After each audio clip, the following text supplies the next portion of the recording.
सावळे रूप उभे विटेवरी हाती टाळ थाप मृदुंगा मुखी नाम श्रीहरी डोई तुळस विना झंकारी पाऊले चालली पंढरी गळा भेट घेती वारकरी लेट्सअप संगे सजली आषाढी वारी। Jadhavar group of institute Pune प्रस्तुत अभंगवारी। महाराष्ट्राला भक्तिरसात डुंबविणाऱ्या आषाढी वारीचे खास वार्तांकन पहा फक्त लेट्सअप वर। आमची आता ही साधारणतः चिखली ते त्र्यंबकेश्वर आणि त्र्यंबकेश्वर ते पंढरपूर असा निवृत्तीनाथ महाराजांच्या पालखी सोहळ्यामागे रथामागे 2 नंबरला दिंडीची 42 वर्षाची परंपरा आहे। पालखीच्या बाहेर चालणारे लोक आहेत त्यांना गावकरी मात्र मोठ्या संख्येनं जेवण देतात, ग्रुपनं जेवण देतात, अशी जेवणाची व्यवस्था असते।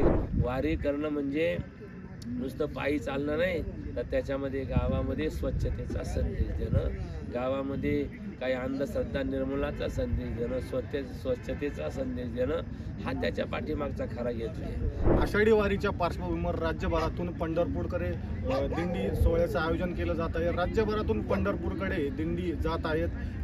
अशातच एक दिंडी आज अहिल्यानगरमध्ये दाखल झालेली आहे। नाशिकमधील निवृत्तीनाथ महाराज दिंडी सोहळ्याचे उपदिंडीचे प्रमुख आपल्या सोबत आहेत। मदन महाराज आपल्या सोबत आहेत, त्यांच्यासोबत आपण बातचीत करणार आहोत। या दिंडी सोहळ्याबद्दल त्यांच्याकडून आपण सविस्तर जाणून घेणार आहोत। रामकृष्ण हरी महाराज। रामकृष्ण। किती वर्षापासून साधारण या दिंडीचं नियोजन आपल्याकडे असतं? आता ही संतांची परंपरा, विश्वाचा तो गुरु स्वामी निवृत्तीनाथ दातारो असं एकनाथ महाराजांनी म्हटलेलं आहे। निवृत्तीनाथ महाराज म्हणजे विश्वाचे गुरु आहे। अशा या गुरूंच्या पालखी सोहळ्याची परंपरा हजारो वर्षाची परंपरा आहे। त्याच्यामध्ये सहभागी होण्याचा योग आमच्या पूर्वजांनी आम्हाला प्राप्त करून दिला।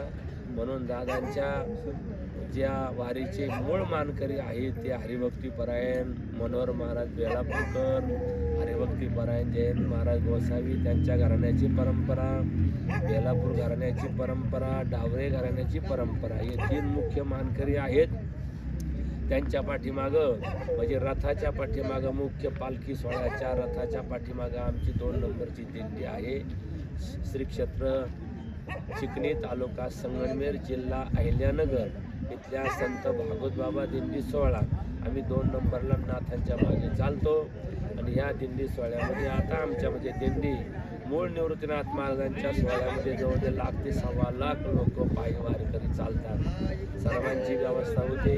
आम्ही 2 नंबरला चालतो। आमचा छोटा ग्रुप असल्यामुळे आमच्या दिंडीमध्ये साधारणतः 250 ते 300 वारकरी आहेत। साधारण किती वर्षापासून ही दिंडी निघते आणि या दिंडीचं नियोजन पुढे कसं राहणार? आमची आता ही साधारणतः चिखली ते त्र्यंबकेश्वर आणि त्र्यंबकेश्वर ते पंढरपूर असा निवृत्तीनाथ महाराजांच्या पालखी सोहळ्यामागे रथामागे 2 नंबरला दिंडीची 42 वर्षाची परंपरा आहे। वैकुंठवासी हरिभाऊ दादा वरपे हे अनेक वर्ष पालखी सोहळ्याचे अध्यक्ष होते। त्यांनी हा मार्ग लावून दिला डावरे महाराजांबरोबर।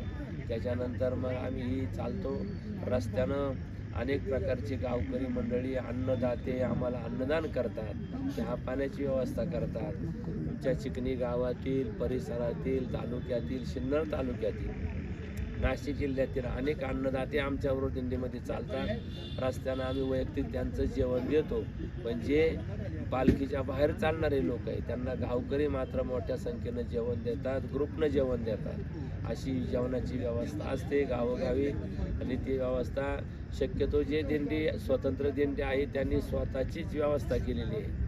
आणि ती व्यवस्था दिंडीमध्ये चालणाऱ्या वारकऱ्यांच्या वतीनं समजा 1 दिवसाचं अन्नदान असे अनेक अन्नदाते दिंडीबरोबर आहेत। साधारण या आपल्या दिंडीचं विशेष महत्त्व काय?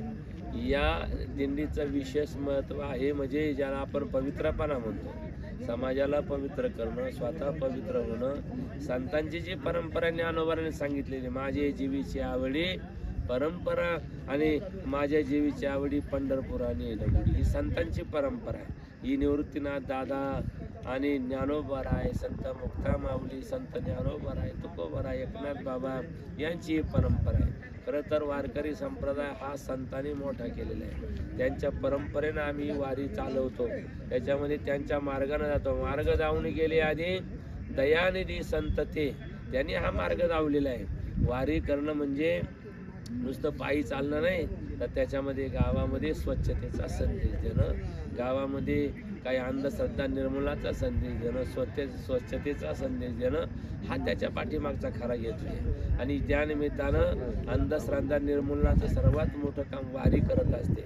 संतांनी या वारीतून ते शिकवलेले. गावागावामध्ये मुक्काम करून नुसतं वारकरी चालले जेवत जातात असा त्याच्या पाठीमागचा भाव नाही आहे. त्याच्या पाठीमागं ग्राम संदेश जो तुकडोजी बाबाने ग्रामगीतेमधून दिलेला आहे संदेश, त्याच्या पूर्वीचा संदेश आमचा संतांनी दिलेला आहे. झाडू संतांचे मार्ग, आडराणी भरले जग, उच्चिष्टाचा भाग शेष उरला तो सेवू. म्हणजे अंधश्रद्धेचा मार्ग झाडून टाकण्याकरता हा पालखीचा रस्ता आहे, मुख्य हात्यातला येतो. तर वारकरी स्वतःचं देहभान विसरून 1 ते 1.5 महिन्याच्या प्रवासामध्ये मोठ्या आनंदात आणि उत्साहाच्या वातावरणामध्ये पंढरपूरपर्यंत प्रवास करत असतात, अशी प्रतिक्रिया महाराजांनी आपल्याला दिली. सोशल मीडियाच्या भाऊ गर्दीत विश्वासार्हतेने चकाकणारे नाव म्हणजे लेट्सअप मराठी. सगळ्यांना, सगळ्या नागरिकांना ती स्पीच, ती लेट्सअप वरील मुलाखती म्हणजे विचारांचा खजिना. त्यानंतरच्या निवडणुकीमध्ये मला सोडून गेले. बातम्या केवळ वस्तुस्थिती सांगणाऱ्या, न प्रोपगंडा, फक्त जनतेचा अजेंडा. क्योंकि आने वाला कल जाने वाला है, जाने वाला कल आने वाला है. राजकारण, मनोरंजन असो की क्रीडा क्षेत्र, महाराष्ट्राची स्पंदने संवेदनशीलतेने टिपणारे माध्यम म्हणजे लेट्सअप मराठी. जगासोबत एक पाऊल पुढे राहण्यासाठी लेट्सअपचे ॲप, सोशल मीडिया आणि वेबसाईट सोबत कनेक्टेड रहा.